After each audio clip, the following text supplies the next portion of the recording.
तो हेलो दोस्तों, कैसे हैं आप लोग। मैं हूं अंकुर और स्वागत है आपका मेरे और आपके अपने चैनल कॉमिक बुक गाय पर। दोस्तों, आज की वीडियो में हम रिगोर की स्टोरी को कंटिन्यू करने जा रहे हैं।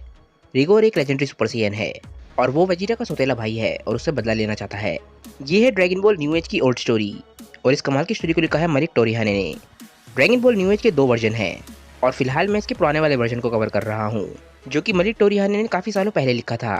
उनसे जुड़े सारे लिंक आपको नीचे डिस्क्रिप्शन में मिल जाएंगे। जाइए और उन्हें अपना सपोर्ट दिखाइए। अगर आप ड्रैगन बॉल के फैन हैं और अगर आपको ड्रैगन बॉल की फैन मांगास पसंद है तो चैनल को सब्सक्राइब करके बेल आइकन दबाना बिल्कुल मत भूलिएगा, क्योंकि मैं चैनल पर लगातार वीडियोस डालता हूं और आपके लिए ड्रैगन बॉल से रिलेटेड कंटेंट लाता रहूंगा।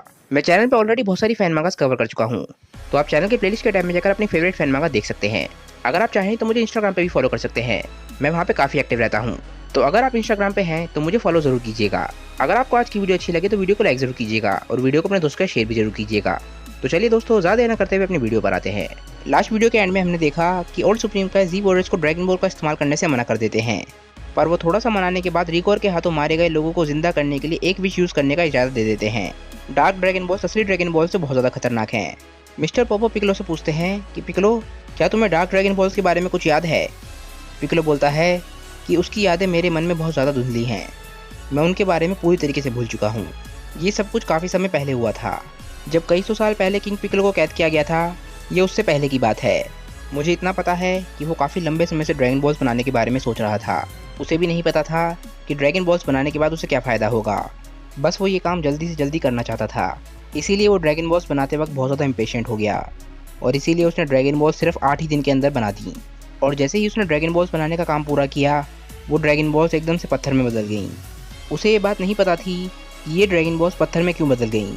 उसे लगा कि वो ड्रैगन बॉल्स बनाने में फेल हो गया, इसीलिए उसने उन पत्थरों को सील कर दिया और उनके बारे में पूरी तरीके से भूल गया। और उस बारे में मुझे भी बिल्कुल याद नहीं था।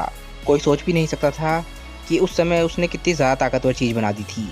मिस्टर पोपो बोलते हैं कि बिल्कुल सही कहा, उनकी ताकत काफ़ी डरावनी है।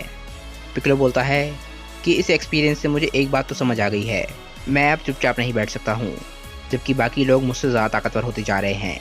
इसके बाद करीब 2 हफ्ते बीत जाते हैं और हम देखते हैं कि किंगकाई के प्लेनेट पे ऊब और गोटेन ट्रेनिंग कर रहे हैं। किंगकाई ऊब और गोटेन से बोलते हैं कि तुम लोगों की ट्रेनिंग काफ़ी अच्छी चल रही है, नेक्स्ट ट्रेनिंग के लिए ऊब बाहर बैठेगा। गोटेन के लिए मैंने एक बहुत ही स्पेशल ट्रेनिंग पार्टनर बुलाया है। गोटेन बोलता है कि स्पेशल ट्रेनिंग पार्टनर, तभी उसके पीछे से एक आवाज़ आती है और वो बोलता है कि हेलो गाइज। और हम देखते हैं कि ये कोई और नहीं, ये क्रिलिन है।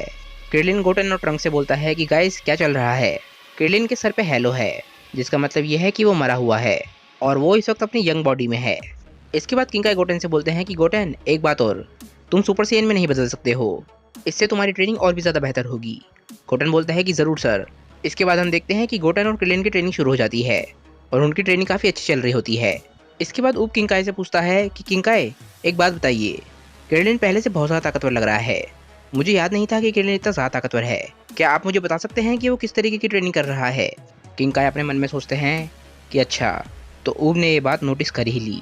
ऊब सही सोच रहा है, क्रिलिन की ताकतें यहाँ पे आने के बाद बहुत ज़्यादा बढ़ चुकी हैं। ये कहना गलत नहीं होगा कि क्रिलिन की ट्रेनिंग का लेवल इस वक्त सन गोकू के पास है और गोकू के बाद वो मेरा सबसे अच्छा स्टूडेंट है। इसके बाद हम देखते हैं कि क्रिलिन और गोटेन रुक जाते हैं। क्रिलिन गोटेन से बोलता है कि गोटेन, तुम तो काफ़ी टफ हो, मैंने काफ़ी लंबे समय से इतनी टफ ट्रेनिंग नहीं करी है, तुम्हारे खिलाफ लड़ने के लिए मुझे 10 टाइम्स कायोकेन का इस्तेमाल करना पड़ा। हम देखते हैं कि क्रिलिन से लड़ने के बाद गोटेन हाफ रहा होता है, जबकि क्रिलिन बिल्कुल सही सलामत खड़ा होता है। क्रिलिन गोटेन से बोलता है कि गोटेन चलो शुरू करते हैं, ब्रेक खत्म हुआ, राउंड 2 शुरू करते हैं।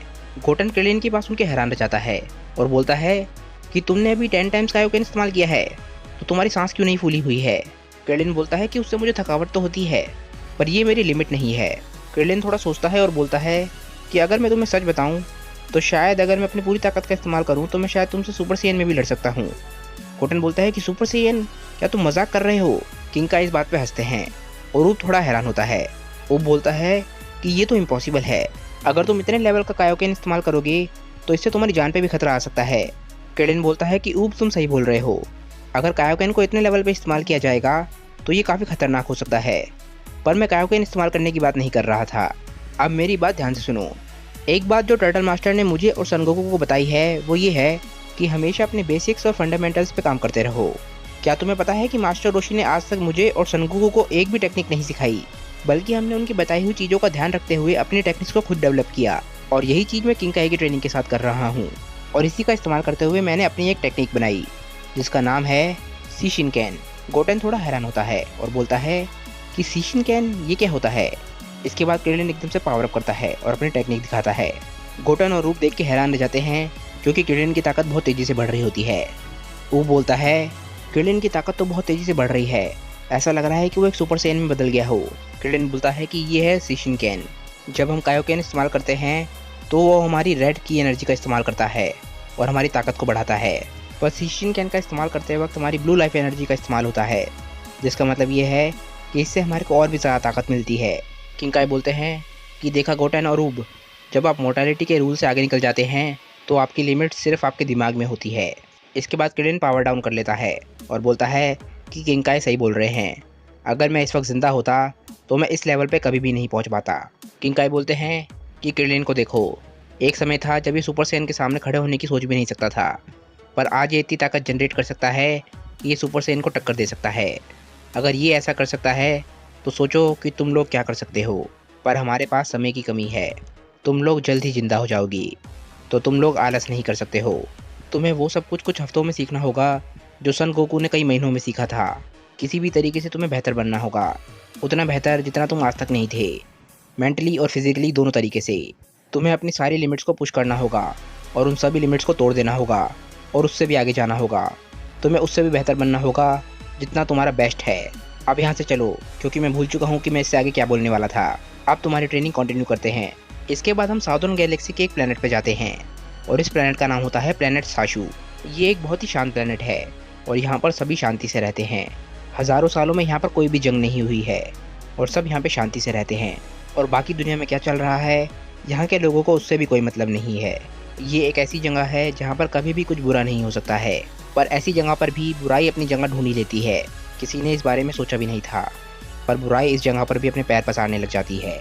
यहाँ के लोगों के पास इस बुराई से बचने का कोई भी रास्ता नहीं है, क्योंकि इनके बीच एक ऐसा डीमन आ गया है जो कि बदला लेना चाहता है।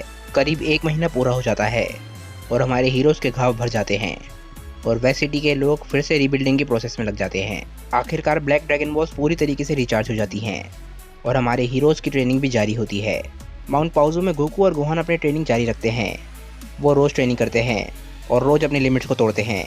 वो अपने आप को बेहतर बनाने की पूरी कोशिश कर रहे हैं और आगे बढ़ते जा रहे हैं और उनकी ताकतें भी बहुत तेज़ी से बढ़ रही हैं। कैप्सूल कॉर्प में वेजिटा भी अपनी ट्रेनिंग जारी रखता है। उसकी ट्रेनिंग हमेशा की तरह ही बहुत ज़्यादा खतरनाक होती है और ट्रंक्स भी उसी के साथ ट्रेनिंग करता है, क्योंकि इस बारी वेजिटा ट्रंक्स को पीछे नहीं छोड़ना चाहता। आफ्टर लाइफ में ऊब और गोटेन की ट्रेनिंग भी बहुत ही खतरनाक तरीके से चल रही होती है और काफ़ी अच्छी तरीके से आगे बढ़ रही होती है। पर धरती के ऊपर कामे के प्लेस में सब कुछ अच्छा नहीं चल रहा होता। पिकलो की ट्रेनिंग बाकी सभी की तरह अच्छी नहीं चल रही होती और वो महसूस कर रहा होता है कि वो अपने दोस्तों से पीछे रहता जा रहा है। पिकलो बोलता है कि ये मेरे लिए काम नहीं कर रहा है, मैं चाहे जितनी मर्जी खतरनाक ट्रेनिंग कर लूँ, मैं अगर 1 कदम उठाता हूँ तो बाकी लोग 5 कदम उठा चुके होते हैं। डेंडे बोलता है कि पिकलो, लगता है तुम्हें कोई नया तरीका ढूंढना होगा। पिकलो बोलता है कि नहीं, नए तरीके से काम नहीं चलेगा, मुझे नया स्टाइल, नई टेक्निक्स और ख़ुद में भी कुछ बदलाव लाने होंगे। डेंडे बोलता है कि तो ठीक है पिकलो, मेरे साथ अंदर आओ, मेरी ट्रिप पे मुझे कुछ ऐसा मिला है जो मुझे लगता है कि तुम्हारे काम आ सकता है। पिकलो ये बात सुन के थोड़ा सा हैरान होता है और डेंडे के साथ डेंडे के पीछे जाने लग जाता है। इसके बाद डेंडे कमरा खोलता है और बोलता है कि पिकलो यहीं पे रुको। इसके बाद डेंडे अंदर चला जाता है और उस कमरे के अंदर एक किताब रखी होती है। डेंडे उस किताब को लाकर पिकलो को दे देता है। पिकलो बोलता है कि ये किताब, इसका मैं क्या करूँगा। डेंडे बोलता है कि पिकलो, तुम मुझसे ज़्यादा समझदार हो, तुम भी जानते हो कि ये कोई आम किताब नहीं है, मैं जानता हूँ कि तुम इसे पहचान लोगे, ये है बुक ऑफ नैमेक। पिकलो बोलता है कि बुक ऑफ नैमेक, पर कैसे, मुझे तो लगा था ये हमारे होम वर्ल्ड के साथ डिस्ट्रॉय हो गई थी। डेंडे बोलता है कि बिल्कुल सही कहा पिकलो, पर जब मैं नैमेक पे गया था तो एल्डर म्यूरी ने मुझे एक कहानी बताई जिसके बारे में मैंने पहले नहीं सुना था। दोस्तों, ये कहानी क्या है ये हम अगले चैप्टर में जानेंगे। आज की वीडियो को यहीं पे एंड करते हैं। मुझे नीचे कमेंट करके बताइए कि आज की वीडियो आप लोगों को कैसी लगी। अगर आपको आज की वीडियो अच्छी लगी हो तो वीडियो को लाइक ज़रूर कीजिएगा और वीडियो को अपने दोस्तों के साथ शेयर भी जरूर कीजिएगा। जो लोग चैनल पर नए हैं वो चैनल को सब्सक्राइब करके बेल आइकन जरूर दबा दीजिएगा और सारी नोटिफिकेशन ऑन करना बिल्कुल मत भूलिएगा, ताकि आपको चैनल की सारी अपडेट्स टाइम टू टाइम मिलती रहें। अगर आपको ड्रैगन बॉल की फैन मांगास पसंद है तो आप चैनल के प्लेलिस्ट के टैब में जाकर अपने फेवरेट फैन मांगा देख सकते हैं। वहाँ पर आपको सारी की सारी वीडियो सीक्वेंस मिल जाएंगी और आप पूरी की पूरी स्टोरी एक बारी में एंजॉय कर पाएंगे। तो चलिए दोस्तों, मैं मिलता हूँ आप लोगों को अपनी नेक्स्ट वीडियो के साथ। तब तक के लिए बाय दोस्तों और थैंक्स फॉर वॉचिंग।